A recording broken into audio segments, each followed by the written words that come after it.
বিসমিল্লাহির রহমানির রহিম। আসসালামু আলাইকুম। কেমন আছেন সবাই? আশা করছি খুব ভালো আছেন। আমিও তো ভালো আছি আলহামদুলিল্লাহ। তো বরাবরের মতো একটা ভিডিও নিয়ে হাজির হয়ে গেলাম আপনাদের মাঝে।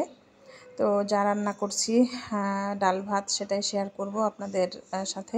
আসলে ভাত রান্না তো আর শেয়ার করার কিছু নাই, রাইস কুকারে রান্না করি, যেহেতু খুলনায় সিলিন্ডার গ্যাস ইউজ করি।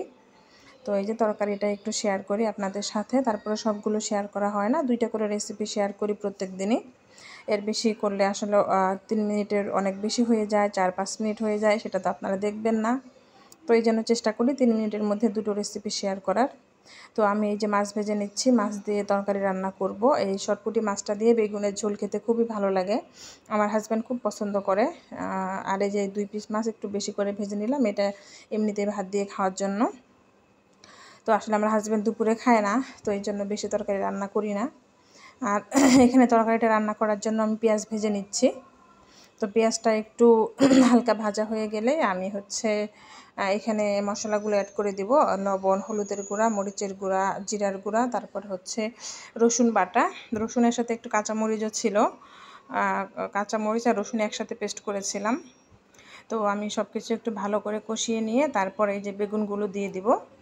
তো বেগুনগুলো ভালো ছিল, এখানে 2টা বেগুন, আলু আর দেই নাই, কারণ আলু দিলে তরকারিটা বেশি হয়ে যাবে। আর যেহেতু আমার হাজব্যান্ড একবার খাবে আর আমার খাওয়া হবে, তাছাড়া অন্য তো আরও তরকারি আছে, তো এই জন্য 2টাই দিয়েছি, আলু দেই নাই। তো আমি যে বেগুনটা ভালোভাবে কষিয়ে নিয়ে ঝোলের জন্য পানি দিয়ে ঢেকে দিয়েছি।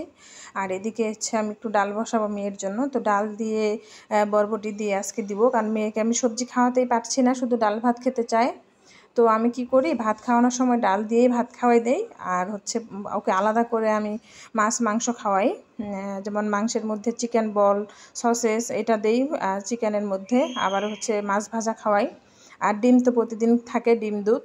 তো এই জন্য আর কি টেনশন করি না, ডাল দিয়ে যেহেতু ভাতটা খায় তো খাক, 2 বেলা ভাত খায়, একটু করে ডাল দিয়েই খায় ইদানিং আর কি। আগে তো খাইতো ভালোই, মাছ সবজি সব কিছু দিয়ে খাইতো, এখন খাইতে চায় না।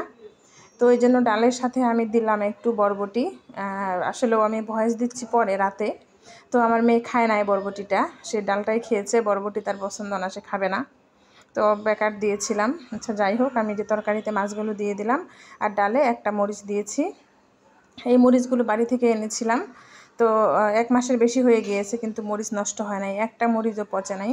তো এটাই হলো বাড়ির জিনিস আর কেনা জিনিসের মধ্যে তফাৎ। কেনা জিনিস হলে 15 দিনের মধ্যে দেখা যেত যে কতগুলো পচে গিয়েছে, কিন্তু বাড়ির থেকে এনেছি একদম গাছ থেকে তুলে, তো একটা মরিচও পচে না, একদম শেষ পর্যন্ত ভালো করে খেতে পারলাম। 1 মাসের বেশি হয়ে গিয়েছে, আমি নর্মাল ফ্রিজে রেখেছিলাম। তো যাই হোক, কথা বলতে বলতে আমার তরকারি হয়ে গেল, আর ডালটাও ভালো করে ঘুটে দিব, এমনিতেই হয়ে যাবে, ডাল ঘুটনি দিয়ে ঘুটা লাগবে না। ভালো থাকবেন সবাই, ধন্যবাদ সবাইকে কষ্ট করে ভিডিওটি দেখার জন্য।